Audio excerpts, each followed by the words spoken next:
யாருக்கெல்லாம் 10 ரூபா காசு இருக்கு கை தூக்குங்க. 10 rupees. 30,000 ரூபாய் சம்பாதிக்கும் போதும் மாச கடைசியில் பணம் இல்லைங்கிறாங்க. 3 லட்ச ரூபாய் சம்பாதிக்கும் போதும் மாச கடைசியில் பணம் இல்லைங்கிறாங்க. ஈவன் அவங்களே 6 lakhs per month சம்பாதிச்சாலும் கையில கேஷ் இல்லைங்கிறாங்க. ஃபினான்ஷியல் மேனேஜ்மெண்ட் அதை மிஸ்டேக் பண்றாங்க.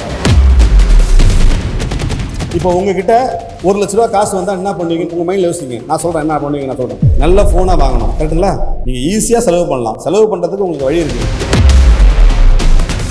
நீங்க ஒரு மாசத்துக்கு 4 லட்ச ரூபா சம்பளம் வாங்கணும், 3 லட்ச ரூபா சம்பளம் வாங்கணும்னு யோசிச்சிங்கன்னா உங்களுக்கு வரும். எப்படிங்கிறீங்களா? நம்ம பணக்காரங்க கூட இருக்கணும், இல்லைன்னா நம்ம கூட இருக்கவங்க இல்லாமல் பணக்காரங்களா இருக்கணும். நான் ஆர்ட்ஸ் காலேஜ் MBA, நமக்கு ஃபஸ்ட்டு சேலரி 7,000 தான். அப்போ அங்கே போய் பார்க்கும்போது நம்மளோட 20-30 மடங்கு சேலரி அதிகமாக வாங்குறாங்க. அவங்க லைஃப் ஸ்டைல் எப்படி வரணும்? பேராசை. அப்போ நீங்கள் ஆசைப்படணும், எனக்கும் 1 லட்ச ரூபா வேணும் அப்படின்னு. அப்போ 1 லட்ச ரூபா போய் சம்பளம் கேட்டால் யாரும் கொடுக்கல. ஆனால் எனக்கு ஸ்கில் இருந்தது. 22 வயசுலேயே போய் நான் 1 லட்ச ரூபா சம்பளம் கேட்டேன். கிட்டத்தட்ட ஒரு 20 இன்டர்வியூ அட்டன் பண்ணியிருக்கேன். நான் என்ன பண்ணேன், எனக்கு நானே சம்பளம் கொடுத்தேன் 1 லட்ச ரூபா. எனக்கு சம்பளம் கொடுக்குற அளவுக்கு யாருக்கும் டைம் இல்லை, என் மேலே நம்பிக்கை இல்லை. நான் எனக்கு 1 லட்ச ரூபா சம்பளம் கொடுத்து கம்பெனி ஆரம்பித்தேன். மொத்தம் 5 பேர் தான் எம்ப்ளாயிஸ். அன்னைக்கு எனக்கு தெரியும் நான் இந்த நிலைமைக்கு வருவேன் அப்படின்னு. ஏன்னா என்னோட இலக்கு வந்து 1 லட்சம் கிடையாது ஒரு மாதத்துக்கு. என்னுடைய 1 மாத இலக்கு 1 கோடி அப்படின்னு பிளான் பண்ணேன். நீங்கள் எப்போவுமே உங்கள் சொந்த காலில் இருக்கணும். யார் யாரெல்லாம் மேரேஜுக்கு முன்னாடியே சம்பாரித்து ஒரு ஃப்ரீடமாக இருக்குன்னு ஆசைப்பட்றீங்க? வா, உண்மையிலே ரொம்ப மிராக்கலாக இருக்குப்பா எனக்கு. யாருக்கெல்லாம் 10 ரூபா காசு இருக்குது கை தூக்குங்க. 10 rupees. இப்போ யோசிச்சு பாருங்க, 10 ரூபா உங்ககிட்ட இருக்கு இல்லையா?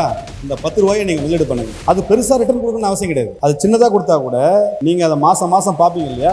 பார்க்கும்போது உங்களுக்கு ஹாப்பி கிடைக்கும். உங்களுக்காக உருவாக்கப்பட்டது. ஆனால் ஒரே ஒரு பெனிஃபிட் இருக்கு, வருங்கால தொழிலதிபர்களை உருவாக்கிட்டு இருக்கேன். ஆரம்பிக்கும் போது சின்னதாக தான் இருக்கும். அப்படி தான் பண்ணுவாங்க. எனக்கு அன்னைக்கு தெரியாது. நான் 500 ரூபா ஆரம்பிக்கும் போது நான் 100 ரூபா ப்ராஜெக்ட்லாம் பண்ணுவேன், 1000 ரூபா ப்ராஜெக்டை பண்ணுவேன். நான் சம்பளமே 1 கோடி கொடுப்பேன்னு எனக்கு தெரியாது. நீங்கள் இன்னைக்கு பண்ணுற 10 ரூபா 10 லட்சம் ஆகலாம், 10 கோடி ஆகலாம், எவ்வளோ வரலாம். நான் வந்து உங்களை ஒரு இல்லத்தரசியாக பார்க்கல, வருங்கால என்டர்பிரனரா பார்க்க போறேன், தொழிலதிபரா பார்க்க போறேன். நீங்க 10 வருஷம் கழிச்சியும் என் பேர் உங்களுக்கு ஞாபகம் இருந்ததுன்னா பொன்முடி ஆர்.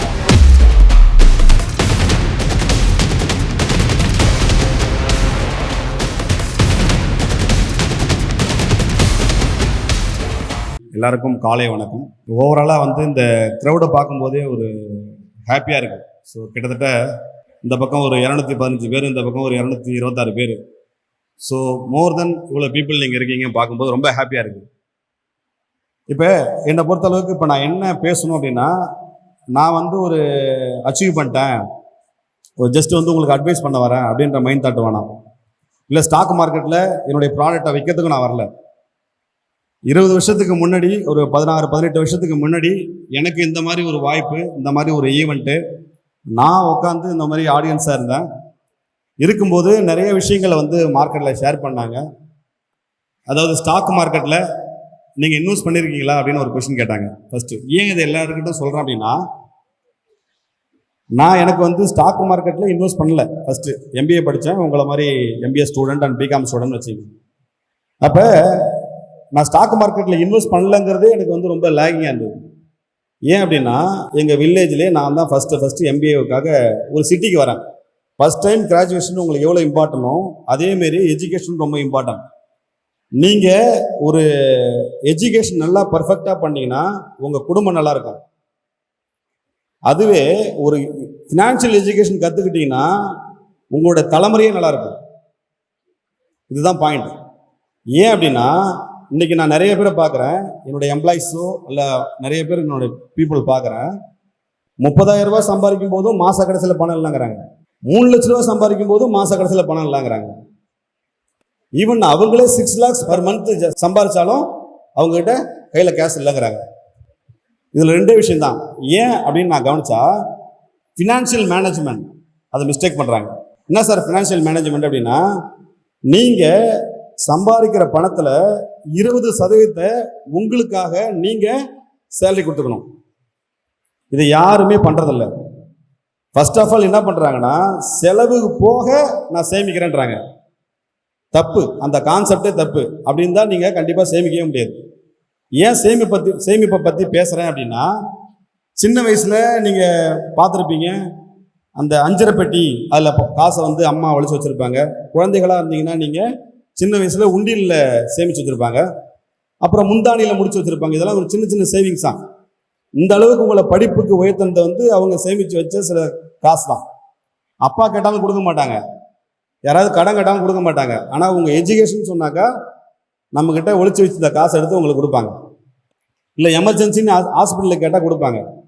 இங்கே என்ன பிரச்சனைனா 80% ஆஃப் த பீப்புள் வந்து யாருமே 60 வயசுக்கு மேலே தான் வேலை செய்கிறாங்க அப்படின்னு சொல்லி ஒரு ரிப்போர்ட் சொல்லுது. அப்போ யோசிச்சு பாருங்க, 60 வயசு இருக்கும்போதும் வேலை செய்கிறோம் அப்படின்னா அப்போ யார் மேலே தப்பு? நம்ம மேலே தான்.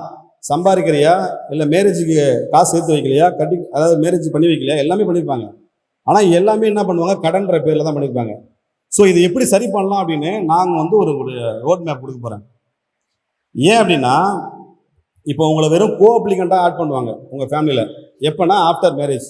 அடுத்த 5 வருஷம் கழித்து என்னென்ன நடக்க போகுதுங்கிறத உங்கள் கண்ணு மூடி கொண்டாந்து நிறுத்த போகிறேன். ஏன் அப்படின்னா, நீங்கள் இப்போ இன்னைக்கு நீங்கள் யோசிச்சு பாருங்க, இந்த 20 வயசு கழிச்சு இன்னும் அடுத்த ஆண்டுகளில் உங்களுக்கு நிறைய பிரச்சனைகள் வரப்போகுது. அதை நீங்கள் கரெக்டாக பண்ணிட்டீங்கன்னா அடுத்த 50 ஆண்டுகளுக்கு உங்களுக்கு கரெக்டாக இருக்கும்.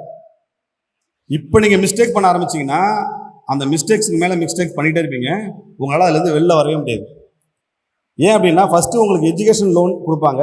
அதை அடைக்கிறதுக்கான வாய்ப்பு நீங்கள் படித்து வேலைக்கு போய் உங்கள் மேலே இருக்கிற ட்ரஸ்ட்டு, இல்லை உங்கள் அப்பா அம்மா உங்கள் மேலே வச்சுருக்க ட்ரஸ்ட்டெல்லாம் நீங்கள் தான் சரி பண்ண போகிறீங்க. இப்போ இதே காலகட்டத்தில் நானும் இருந்தேன், நானும் உங்களை மாதிரி தான் இருந்தேன். ஆனால் பேட்டர்ன் மாறல, பேட்டர்ன் ஒன்று தான். இப்போ நீங்கள் பண்ணிட்டுருக்கீங்க, ஒரு 18 வருஷத்துக்கு முன்னாடி எனக்கு நடந்தது. சிம்பிள், வேற ஒன்றும் பெரிய மாற்றம் இல்லை.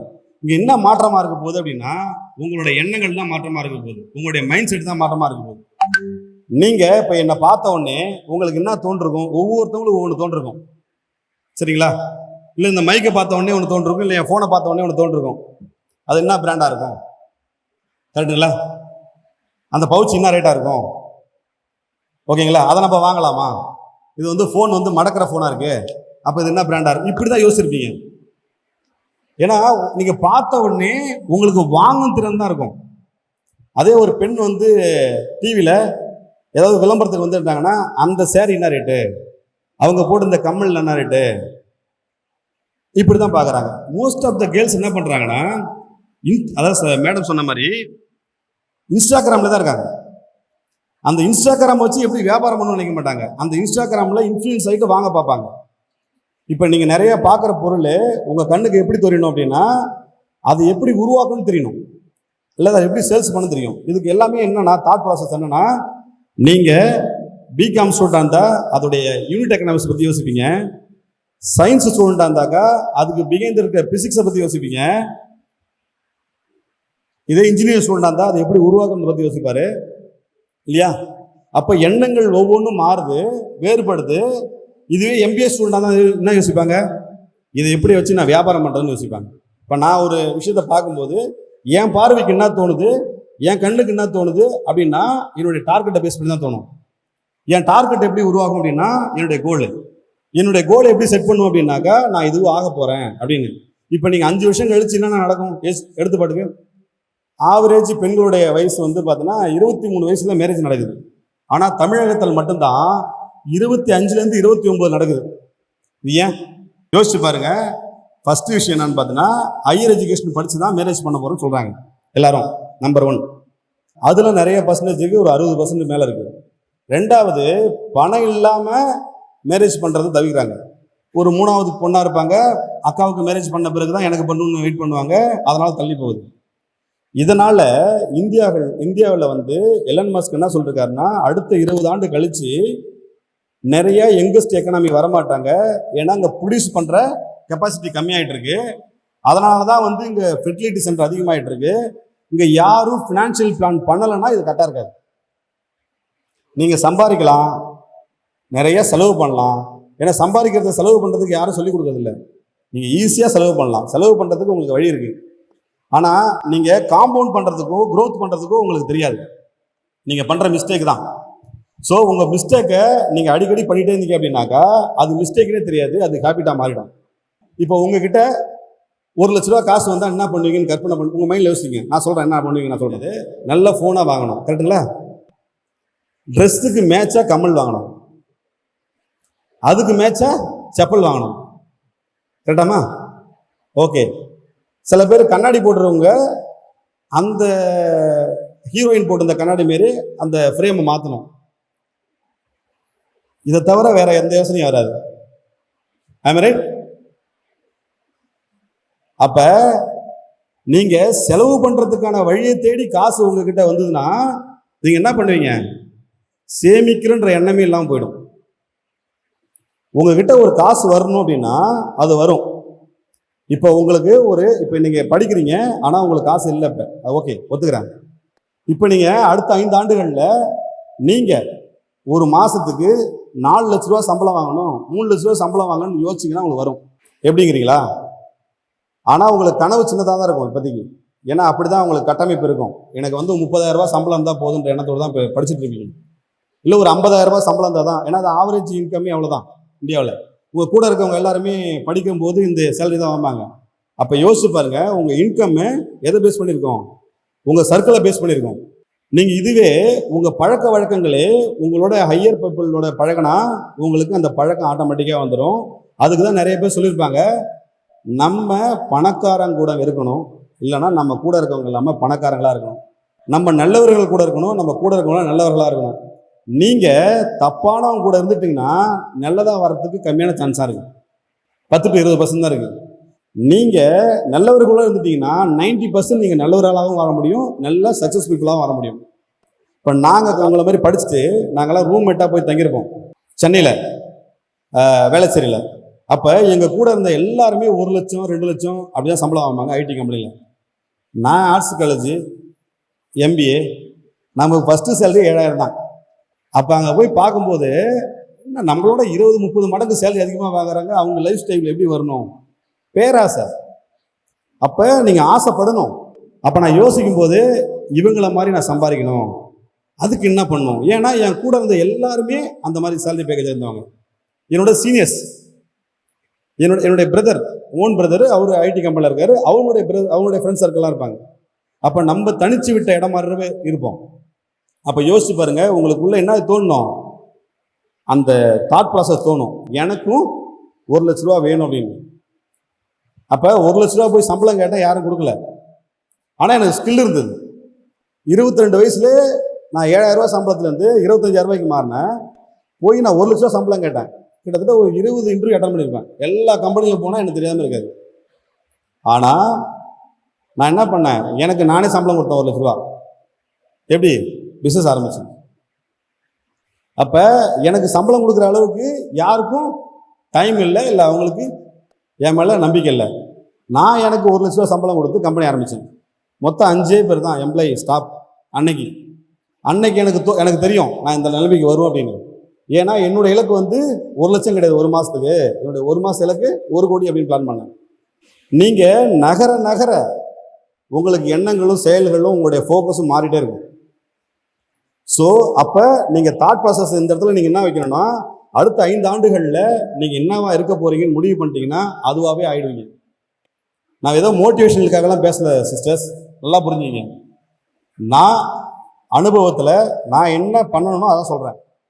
ஏதோ புஸ்தகத்தை பார்த்தோ இல்லை ஒரு யூடியூப்பை பார்த்தோ இந்த மோட்டிவேஷன்லாம் எனக்கு பார்க்க தெரியாது, பேச தெரியாது.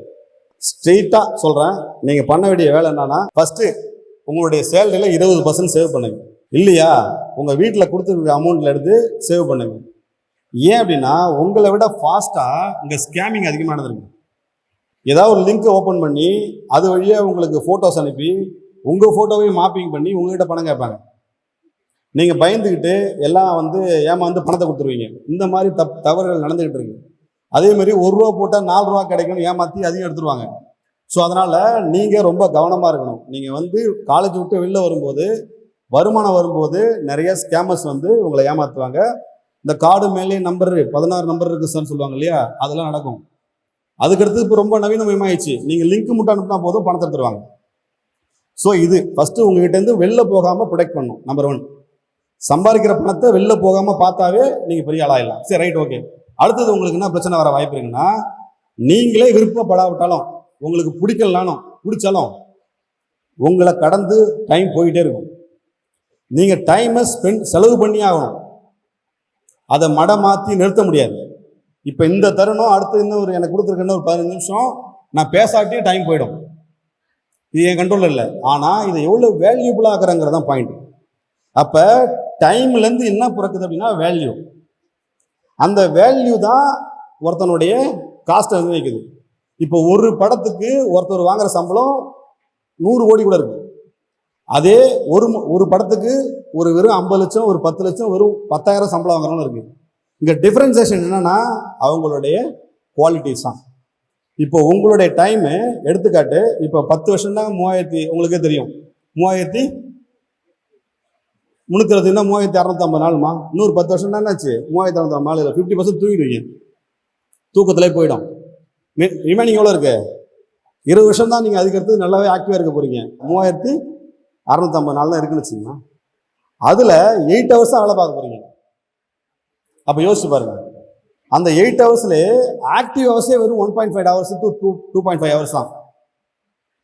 யோசிச்சு பாருங்க, ஒரு நாளைக்கு 2 ஹவர்ஸாக வேலை செய்ய போறீங்க, இல்லை 1.5 ஹவர்ஸாக வேலை செய்ய போறீங்க. ஆனால் இதில் எத்தனை பேர் இன்ஸ்டாகிராமை வந்து 2 மணி நேரம் பார்ப்பீங்க தெரியுமா? கரெக்டுங்களா?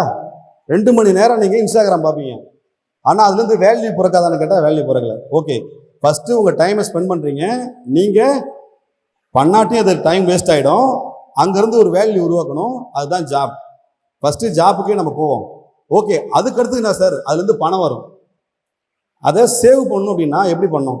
நம்ம பேங்க் அக்கௌண்ட்ல வச்சுருந்தா நம்ம செலவு பண்ணிடுவோம், இல்லை யாராவது கடன் வாங்கிடுவாங்க, இல்லை நமக்கு ஏதாவது ஒரு பொருளை பார்த்து இன்ஃப்ளூயன்ஸ் ஆகி வாங்கிடுவோம். அதுக்காக நீங்கள் ஏதாவது ஒரு பொருளில் இன்வெஸ்ட் பண்ணணும். இன்வெஸ்ட் வந்து 2 விஷயம் பண்ணலாம். ஒன்று, உங்கள் ஸ்கில்லை எடுத்துக்காட்டு, உங்கள் ஸ்கில்லை வளர்த்துக்கிறதுக்கு ஆன்லைனில் நிறைய வந்து டீச்சிங் கிளாஸஸ் இருக்குது. நான் ஆன்லைனில் யூடியூப்பை தெரிஞ்சுப்பேன் அப்படின்லாம் நினைக்காதீங்க, இன்ஸ்டாகிராம் தெரிஞ்சுப்பேன் நினைக்காதீங்க. அதுலேருந்து எந்த அளவுக்கு இம்பாக்ட் கொடுக்காது.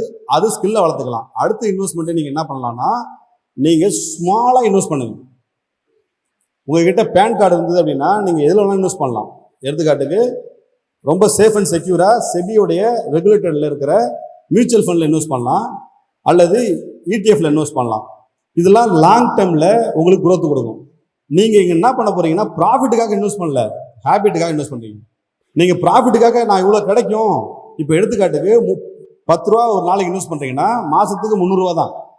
இந்த 300 ரூபா போட்டு உங்களுக்கு என்ன வந்துட போகுது? ஒன்றுமே வராது. கரெக்டுங்களா? பெரிய ரிட்டர்ன் வராது. 300 ரூபா போட்டால் மேபி ஒரு ரூபா 2 ரூபா கிடைக்கும். அதுக்காக நான் உட்காந்துருக்கேன், அது கிடையாது. உங்களை அறியாமையிலே நீங்கள் என்ன பண்ணுவீங்கன்னா ஹேபிட்டை உருவாக்கிப்பீங்க. பணம்னா அதை இன்வெஸ்ட் பண்ணணும் அப்படின்னு. ஒருவேளை நீங்கள் இன்வெஸ்ட் பண்ணாட்டினா என்ன நடக்கும்? நான் இன்வெஸ்ட்மெண்ட் பண்ணல சார், எனக்கு அதை பார்த்தா ஐடியா இல்லை அப்படின்னா, 1000 ரூபா ஒரு வருஷத்தில் அதோடைய தன்மையை 40 ரூபா எடுக்குது. உங்ககிட்ட 10 லட்ச ரூபா இருந்ததுன்னா 40,000 ரூபா உங்களுடைய வேல்யூ குறைஞ்சிக்கிட்டே இருக்கும். ஏன்? எனிபடி? நீங்க அந்த பணத்தை சேர்த்து வச்சிருந்தாலும் அது நடக்கும், ஒருவேளை உங்ககிட்ட இல்லைனாலும் அது நடக்கும். தெரியுமா? நீங்க சொன்னீங்கன்னா ஒரு gift கொடுப்பேன் இப்பவே ஸ்டேஜ்ல. நீங்க செலவு பண்ணாட்டியும் அது வேல்யூ குறையதான் செய்யும். ஏன்? அவங்ககிட்ட ஆன்சர் கண்டுபிடிக்கலாம். யார் இருக்கா?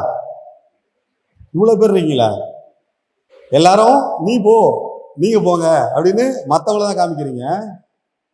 ஆனா உங்ககிட்ட ஆன்சர் இருக்கு, நான் வர வைக்கிறேன். I need one first.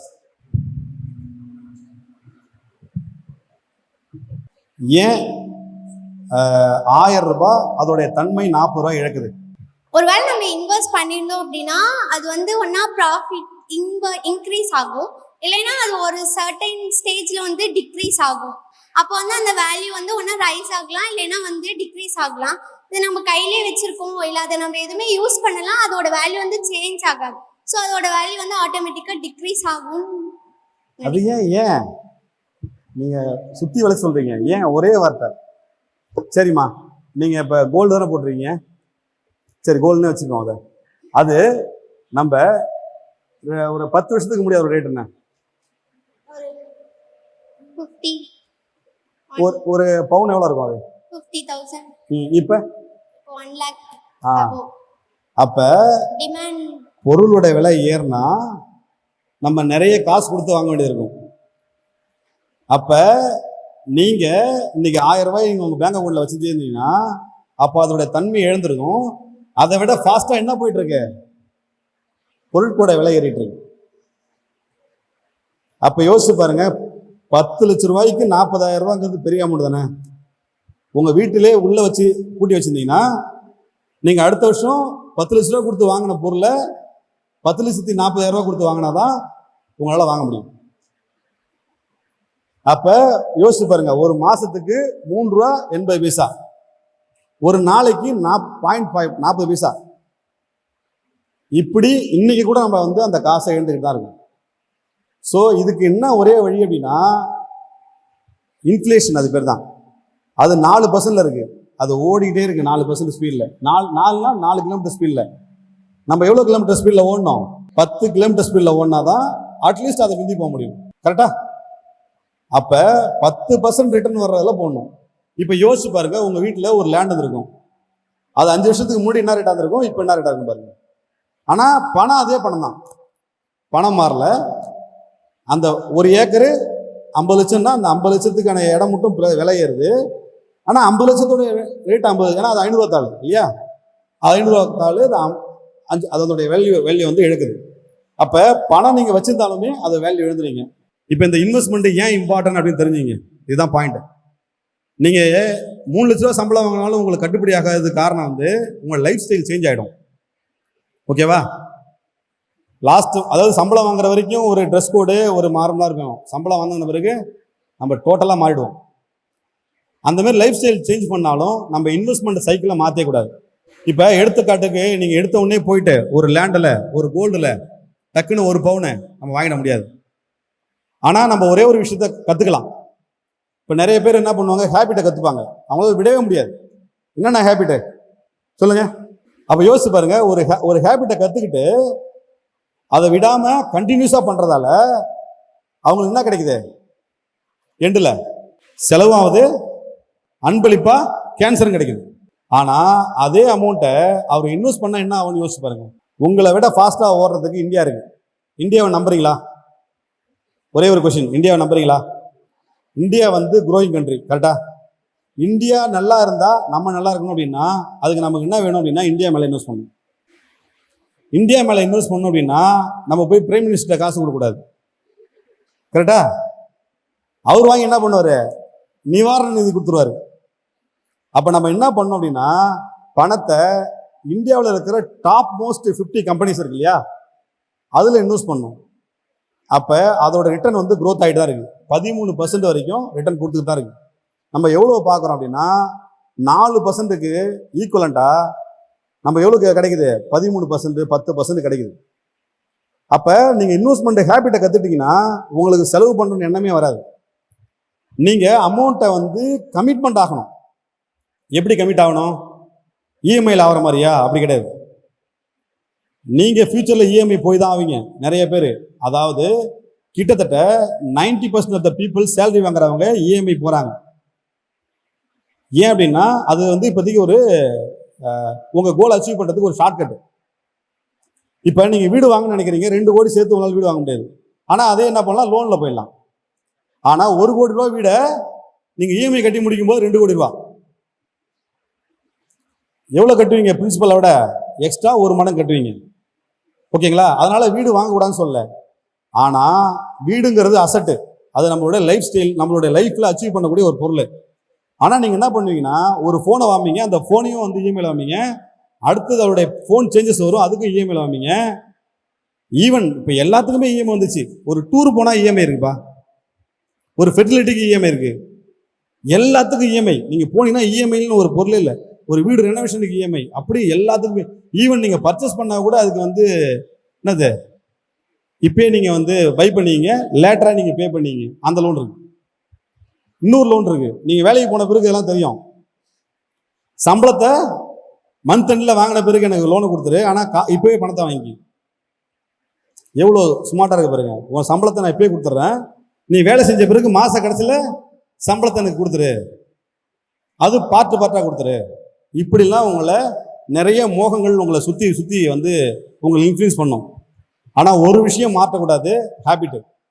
இப்போ நீங்கள் போய் நான் சொன்ன மாதிரி லேண்டு கோல்டில் போய் இன்வெஸ்ட் பண்ண முடியாது. ஆனால் ஸ்டாக் மார்க்கெட்டில் ஏன் நான் சொல்கிறேன் அப்படின்னா உங்களை மாதிரி நான் ஸ்டூடெண்ட்டாக இருக்கும்போது வெறும் 500 ரூபாய் தான் இன்வெஸ்ட் பண்ணேன். யோசிச்சு பாருங்க, அன்னைக்கு 500 ரூபாய் எனக்கு ஹேபிட் ஆகிட்டு என்னால் அதை இன்ன வரைக்கும் விட முடியல. இன்னைக்கு நான் சொல்கிற மாதிரி எல்லா அசட்லையும் நான் இன்வெஸ்ட் பண்ணியிருக்கேன். அசட்டுங்கிறது வந்து வெறும் ப்ராப்பர்ட்டி மட்டும் சொல்லக்கூடாது. ஒரு கம்பெனியை உருவாக்குறதுக்கு மோர் தென் 18 இயர்ஸ் ஸ்பெண்ட் பண்ணியிருக்கேன்.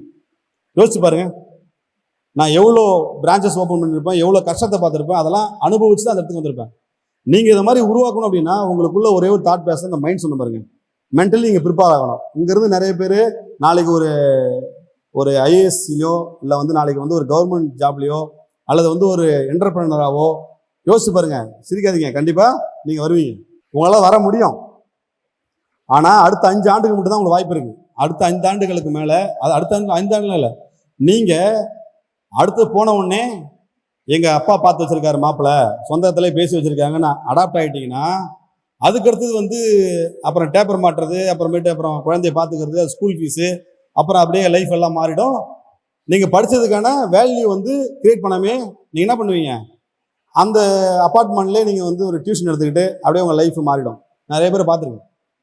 என் கூட படிக்கும்போது நான் என்னமோ கடைசி பெஞ்சு தான், பெஞ்சில் இருந்தவங்கெல்லாம் சூப்பராக படிப்பாங்க, ஓகேங்களா. ஆனால் அவங்கெல்லாம் பார்க்கும்போது இவங்கெல்லாம் அப்படி வருவாங்க இப்படி வருவாங்கன்னு நினச்சேன். ஆனால் அவங்கெல்லாம் என்ன பண்ணிட்டாங்க, ஸ்கிப் பண்ணிட்டாங்க. அவங்களுடைய மூவே அவங்க பண்ணல. அவங்க மூவை யார் பண்ணுறா, வேற ஒருத்தவங்க பண்ணுறாங்க. ஸோ அதனால் நான் தப்புன்னு சொல்ல, உங்கள் கமிட்மெண்ட் எடுத்துக்கங்க. ஆனாலும் இன்னைக்கு வந்து ஃப்ரீடம் ரொம்ப முக்கியம், ஃபினான்ஷியல் ஃப்ரீடம் ரொம்ப முக்கியம். நீங்கள் ஃபினான்ஷியல் ஃப்ரீடம் வந்து இல்லாமல் உங்கள் வாழ்க்கையில் அடுத்து நகர்த்தவே முடியாது. நீங்கள் எப்போவுமே உங்கள் சொந்த காலில் இருக்கணும். யார் யாரெல்லாம் மேரேஜுக்கு முன்னாடியே சம்பாரித்து ஒரு ஃப்ரீடமாக இருக்குன்னு ஆசைப்படுறீங்க? வாவ், உண்மையிலே ரொம்ப மிராக்கலாக இருக்குப்பா. எனக்கு இவ்வளோ பேர் வந்து நீங்கள் கை தூப்பி நான் எதிர்பார்க்கல. நான் ஏதோ ஒரு ஓகே ப்ளீஸ், உங்கள் கை வலிக்க போகுது. அப்போ யோசிச்சு பாருங்க, உங்களுக்கு எல்லாருக்குமே பிளான் இருக்கு. உங்கள் பிளான் பிரகாரம் போகணுன்னா நான் சொன்ன ஒரே பாயிண்ட் தான். நீங்கள் ஃபஸ்ட்டு ஜாபுக்கு போங்க, தப்பு இல்லை. ஏஐயோட போட்டி போட போகிறோம். இப்போ மனுஷனா ஏஐயை தான் போட்டி. உன் பக்கத்தில் இருக்கிற கேர்ள்ஸுக்கும் உங்களுக்கு போட்டியே கிடையாது. உங்களோட ஃபாஸ்ட்டாக இருக்கிற ஏஐயோட போட்டி போட போகிறீங்க. அது கூட போட்டி போடணும்னா அது மேலே சவாரி செய்யணும். நம்ம ஆப்போசிட் ஃபைட் பண்ணக்கூடாது. அப்போ ஏஐ நண்பனாக்கிக்கோ, ஓகேவா. யார் யாரெல்லாம் கிளாட் யூஸ் பண்ணுறீங்க பாருங்க, கம்மியாக தான் தூக்குறீங்க. நான் கொஸ்டின் கேட்க மாட்டோமா, பரவாயில்ல, கௌரவத்துக்காக தூக்கலாம். ChatGPT super, Gemini. இப்போ யோசிச்சு பாருங்க, எல்லாருக்குமே வந்து இப்போ ஏஐ தெரியும். நீங்கள் அதை எப்படி பயன்படுத்துறீங்கிறத பொறுத்து தான் உங்களுக்கு வேல்யூ கொடுக்கும். நீங்கள் எப்படி ஈஸியாக ஷார்ட்கட்டில் இந்த கொஸ்டினுக்குலாம் ஆன்சர் கொடுன்னா கொடுத்துரும். உங்களை சோம்பேறி ஆக்கிறதுக்கும் அதுக்கு வழி இருக்குது. இல்லை அதை ஷார்ட் டைமில் கற்றுக்கிட்டு அதை எலாபரேட்டாக இன்னும் அடுத்த கட்டத்துக்கு டீப் டைவ் பண்ணுறதுக்கும் இருக்குது. போதுன்னு நிறுத்திட்டீங்க அப்படின்னாக்கா நீங்கள் நிறையா லேர்ன் பண்ணுற உங்களே நீங்கள் அவாய்ட் பண்ணிட்டீங்க. அப்போ உங்கள் ஸ்கில்லை வளர்த்துக்கிறதுக்கு ஜாட்ஜிபிடி மாதிரியோ இல்லை ஏஐ மாதிரியோ விஷயங்கள்ல லேர்ன் பண்ணிக்கிங்க. அதில் நிறைய விஷயங்கள் இருக்குது, இன்னும் நிறைய ஏஐ வந்துருச்சு. ரெண்டாவது, உங்கள் ஸ்கில்லை வளர்த்த பிறகு நான் சொன்ன மாதிரி 10% to 20% உங்கள் சேவிங்ஸ். நான் ஆல்ரெடி சொல்லது தான். இது எப்படி பண்ணுறது சார் சொன்னால், இப்போலேருந்து ஸ்டார்ட் பண்ணுங்க. யார் யாருக்கெல்லாம் 10 ரூபா காசு இருக்குது கை தூக்குங்க, 10 rupees. இப்போ யோசிச்சு பாருங்க, 10 ரூபா உங்ககிட்ட இருக்கு இல்லையா, அந்த 10 ரூபாயை நீங்கள் முதலீடு பண்ணுங்க. நீங்கள் ஒரு செடி வச்சிங்கன்னா அந்த செடி வளர்ந்தா எவ்வளோ சந்தோஷப்படுவீங்க இல்லையா? ஒரு சின்னதாக ஏதாவது ஒரு பெட்ஸ் வளர்த்தா கூட அது வளர வளர எவ்வளோ சந்தோஷப்படுவீங்க. அதே மாதிரி உங்கள் காசை நீங்கள் முதலீடு பண்ண பிறகு அது பெருசாக ரிட்டர்ன் கொடுக்கணும்னு அவசியம் கிடையாது. அது சின்னதாக கொடுத்தா கூட நீங்கள் அதை மாதம் மாதம் பார்ப்பீங்க இல்லையா, பார்க்கும்போது உங்களுக்கு ஹாப்பி கிடைக்கும். அதுவே ஹேபிட்டாக மாறிடும். ஹேபிட்டாக மாறிட்டு உங்களுக்கு இன்வெஸ்ட்மெண்ட்டுங்கிறது அத்தியாவசியமாகிடும். அது ஆடம்பரம் கிடையாது. அப்போ நீங்கள் அதை சேமிக்கணும்னா இன்ட்ரெஸ்ட் யாருக்கா, உங்களுக்காக உருவாக்கப்பட்டது. நான் சேல்ஸுக்காக பேசலை. ஒருவேளை நீங்கள் 10 ரூபா முதலீடு போட்டால் எனக்கு என்ன கிடைக்குதுன்னு நினைக்கிறீங்க? ஒன்றுமே கிடைக்காது. இல்லை, ஆனால் ஒரே ஒரு பெனிஃபிட் இருக்கு. வருங்கால தொழிலதிபர்களை உருவாக்கிட்டு இருக்கேன். எனக்கு 20 வருஷத்துக்கு முன்னாடி ஒருத்தர் உருவாக்கிட்டு போனார், 500 ரூபாய் இன்வெஸ்ட் பண்ண சொல்லி. இன்னைக்கு நான் வந்து உங்களை ஒரு இல்லத்தரசியாக பார்க்கல, வருங்கால என்னவா பார்க்குறேன், என்டர்பிரனராக பார்க்க போகிறேன், தொழிலதிபராக பார்க்க போகிறேன். நீங்கள் 10 வருஷம் கழிச்சியும் நான் உங்களை என் பேர் உங்களுக்கு ஞாபகம் இருந்ததுன்னா பொன்முடி ஆர், நீங்கள் வந்து லிங்க்டின்ல போயிட்டு என்னை சர்ச் பண்ணி என்னோட லிங்க்கில் கனெக்ட் ஆகிங்க. இந்த நாளை உங்களை ஞாபகம் வச்சிங்க. என்னோட பேச்சு உங்களுக்கு பிடிச்சிருந்ததுன்னா நீங்கள் கண்டிப்பாக ஃபியூச்சரில் இதே மாதிரி எனக்கு ரிப்ளை பண்ணுங்கள். நான் இந்த ஸ்டேஜில் இந்த மாதிரி இருந்தேன், நான் பேசி நீங்கள் உங்கள்கிட்ட ஒரே ஹேபிட்டை உருவாக்கிட்டேன். இந்த மைண்ட் செட்டை பண்ணிட்டீங்க அப்படின்னா நீங்கள் இன்றைக்கி பண்ணுற 10 ரூபா நாளைக்கு 10 கோடி ஆகலாம், 10 லட்சம் ஆகலாம், எவ்வளோ வரலாம். ஓகேவா? எனக்கு அன்னைக்கு தெரியாது. நான் 500 ரூபா ஆரம்பிக்கும் போது நான் 100 கோடி ரூபா ப்ராஜெக்ட்லாம் பண்ணுவேன், 1000 கோடி ரூபா ப்ராஜெக்டை பண்ணுவேன், நான் சம்பளமே 1 கோடி கொடுப்பேன்லாம் எனக்கு தெரியாது. அந்த கனவுலாம் என்கிட்ட இல்லவே இல்லை. அப்போ ஆரம்பிக்கும் போது சின்னதாக தான் இருக்கும், அப்படி தான் பண்ணுவாங்க. நீங்கள் எடுத்து பார்த்தோன்னா சரித்திரத்தில் எல்லாருமே சின்னதாக ஆரம்பித்தவங்க தான் பெருசாக இருப்பாங்க. நிறைய பேர் பெருசாக ஆரம்பித்தவங்க ஜீரோவானவங்களாம் இருப்பாங்க. ஆனால் சின்னதாக ஆரம்பித்தவங்க கஷ்டத்தை பார்த்துருப்பாங்க. எனக்கு தெரியும், நான் சின்ன வயசில் ஏன் 7வது 9வது படிக்கிற வரைக்குமே செப்பல் இல்லை. அதனாலே இன்றைக்கி நான் ஒரு கிட்டத்தட்ட ஒரு நியர்லி ஒரு 50 ஷூவாக வச்சுருப்பேன். ஒவ்வொரு ஷூவுமே நல்ல வேல்யூபிளாக இருக்கும். ஷூ மட்டும் கிடையாது, நீங்கள் எனிதிங் காஸ்ட்லியான வாட்சாக இருக்கட்டும், அது பெருமையாக சொல்ல, எல்லாத்தையுமே வந்து சின்ன வயசில் கிடைக்கல, நான் பார்க்கல. ஈவன் எனக்கும் என்னோடய ஃபேமிலியில் வீட்டுக்கு போனேன்னா நம்ம போட்டியாக இருக்கும். யார் இருக்கு? என் குழந்தைகளுக்கும் எனக்கும் தான். அவங்க வச்சிருக்கிற குழந்தைங்க வச்சிருக்கிற விளையாட்டு பொருள் எடுத்து நான் விளையாண்டு உடச்சிருவேன். ஏன்னா சின்ன வயசுல அந்த மாதிரி விளையாட்டு பொருளை பார்த்ததே கிடையாது. அதனால வீட்டுக்கு போனா அப்பா இந்த பொருள்லாம் எடுக்கக்கூடாதுன்னு சொல்லு அப்படின்னு ஒரு கண்டிஷன் என் பையன் வைப்பான். ஓகேவா?